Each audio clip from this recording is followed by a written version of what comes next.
My dad, Joseph Bain, was an electrician's mate on a destroyer escort, the USS Amesbury, and he was at D-Day. He was just a poor kid from South Troy. He joined up when he was 19 years old, and at the time of D-Day, he had just turned 20 years old. So he left home and served. I knew that he had served in the Atlantic. I knew that he had been at D-Day, but he also served throughout the whole war, and he served in the Pacific towards the end of the war. And when he came home from the war, he married my mom and had 5 kids. I'm the youngest one. And by the time I was born, my dad was in his early 40s, and he passed away in 1992. So he didn't really talk about his service really at all. So I don't know. I just didn't really know much, except for that he had served in the Navy, and I knew that he had been at D-Day. We were very surprised when my mom, who was in her 80s at the time, was moving from her home in Latham to her apartment where she lives now. My brother Bob was helping to clean out some of, the 46 or 50 years worth of accumulation, in the house, and was going through one of my dad's old file cabinets and came across this spiral-bound little notebook, nothing special about it. He opened it up. He was just blown away because it was my dad's diary from D-Day.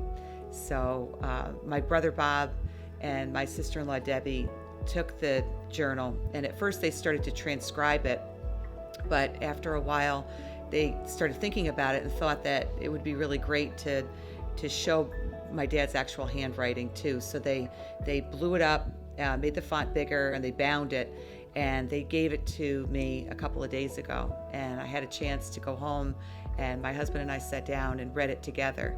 And I want to share a little bit of it with you. He titled the journal, "The Biggest Show on Earth." He said, "As I write this biography, we're in the Irish Sea, a part of a task force that's going to bombard the French coast for the long-awaited invasion. The events leading up to this have started back a few days, so I'll start from there." And then he talks about how they brought their convoy over to Londonderry and stayed at a port for a few days. And he talks about the waiting, just the waiting for it to happen.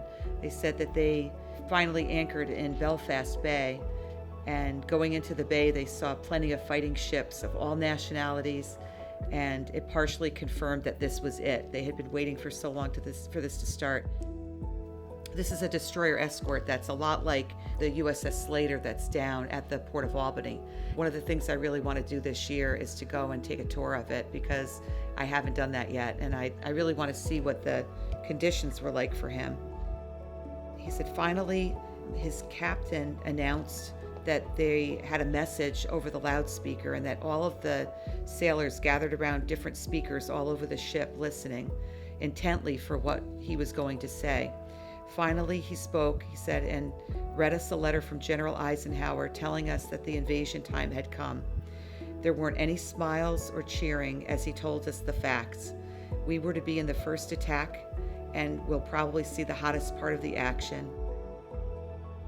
In a couple places, he writes the date wrong. He writes September 4th instead of June 4th. And I was talking to my brothers about it, and we think that maybe he was just so sleep deprived. At different points, he was up for 36 hours straight, and probably nervous, just very nervous. He admits in his diary that they were all anxious and pretty nervous, but that they were really determined that they were going to do their best. The night of June 5th, he says, at battle stations, he has that underlined. He says, as I write this, it is now 11:20, and in 40 minutes, Germany should get the surprise of her life.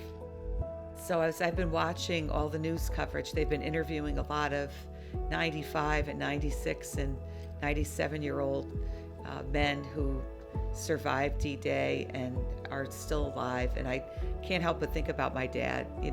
I think that the fact that he never really talked about his service too much, and I listened to these men being interviewed on the news today, and there's such a modesty and a sense of, why did we live when others died? And I think that my dad felt that. I think that that's probably why he didn't talk a lot about it.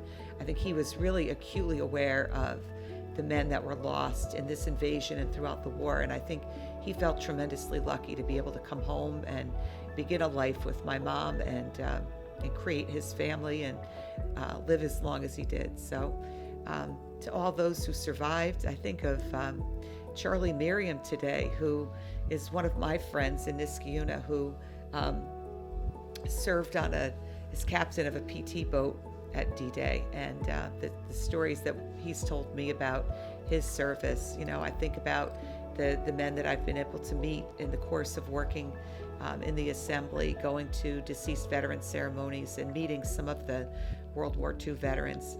It was an amazing time in our country's history, and I think that we all should be really thinking about the sacrifice that was made by people like my dad, but so many stateside and abroad throughout the war. And I'm just really proud to be able to share a little piece of our family's history with all of you, and to remember. So, God bless our country and these men who served. Thank you.